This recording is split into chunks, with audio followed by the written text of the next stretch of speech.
Now, I do want to just caveat some of these figures here, because this is what we are seeing in our casework, what we are seeing as part of the work that we do, but it's also augmented with some of our open source tracking and our C2 tracking that we do as well. So these aren't directly related to the number of times we see a particular malware in a case, but it's homogenized data. And of course, as Laurie said earlier, we do check this against what other firms are seeing as well.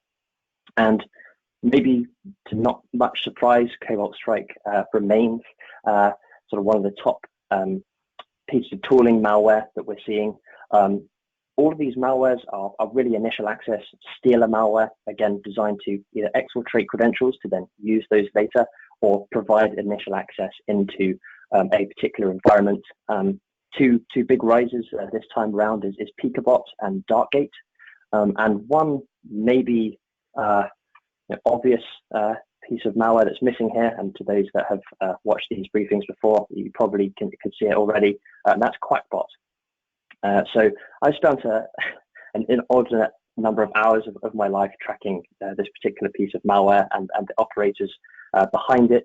But of course, if you've been watching the news, earlier this year, QAKBOT was disrupted by the US Justice Department and agencies from France, Germany, the Netherlands, UK, Romania, Latvia, to disrupt the botnets entirely, and actually in as many places as they could deploy a kill switch to uninstall QAKBOT from those systems.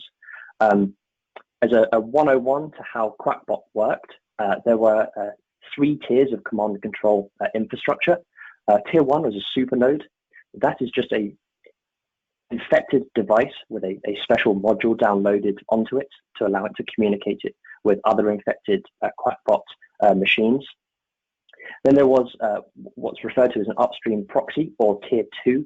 Those are more deliberately placed command and control servers on the internet, which proxy the traffic from those supernodes to deliver commands down to the end infected hosts.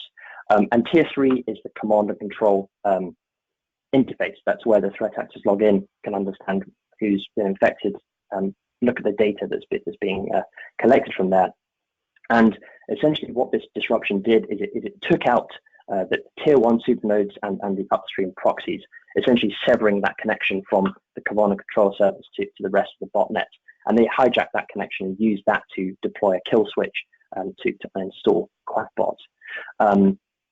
What's particularly surprising is we track QAKBOT very closely. We saw an increase in QAKBOT infections all throughout this year, but the numbers are fairly staggering. FBI identified over 700,000 infected computers worldwide. That's a huge amount of infections. So obviously this is a very big disruption to the initial access broker market. And those threat actors are looking to replace QAKBOT with a new piece of malware. And I'm going to hand it back to Ryan to take us through exactly what that new malware we think might be. Yeah, thank you, George. And you mentioned as well we had an increase in DARKGATE in our kind of overall collection, and DARKGATE in general, what I'm mentioning, it perfectly fits in with the idea of this kind of evolving social engineering techniques this quarter, and that being the use of Microsoft Teams for initial access, which we saw during some DARKGATE campaign a few months ago. So this technique really relies on Teams allowing external tenants to message inbound, which is something that may have been legitimately configured by the organization to connect with other companies.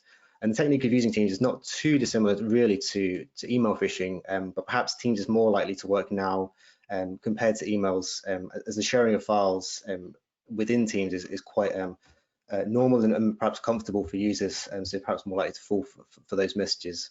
I mentioned kind of Teams Fisher here, just one of those tools that's publicly available recently that can enable a threat actor to operationalize this social engineering technique, which has been seen in the wild. We've also published a blog post recently going into DARKGATE and Teams in general, so it has some more examples of its use within other campaigns. And DARKGATE itself was first publicly reported back in 2018. However, perhaps why we're seeing it this year, the author made a post early this year stating that they're moving to a subscription-based service. So essentially anyone could subscribe to using DARKGATE and its capabilities. So perhaps why we're kind of seeing it kind of push out this year. And moving on to just on the next slide, looking at the attack chain from how we observed it, really start with those messages going into the victim via Teams. This is a link to a file within SharePoint. This leads to the file to the victim to the file in SharePoint. They download the file, which is a zip file. That contains an LNK file, which in turn executes a batch script. This downloads the auto IT interpreter from the adversary infrastructure, along with a number of auto IT scripts. And then right at the end, the interpreter itself runs those scripts, injects DARKGATE payload into a running process, and then persistence is created through one of those scripts being located in the user start menu. So whenever they log in, the kind of process will start again, and persistence is maintained. And so the key message really is to really focus on that stage one sort of social engineering through Teams, which, as you can see, could lead down this windy sort of trail to potentially impactful malware, in this case DARKGATE. And the biggest mitigation really here is checking that configuration within Teams to not allow for external messaging inbound if it's not required. So, but if it is, perhaps considering allow listing for friendly domains to be able to actually kind of use that if you do require functionality for external connectivity in.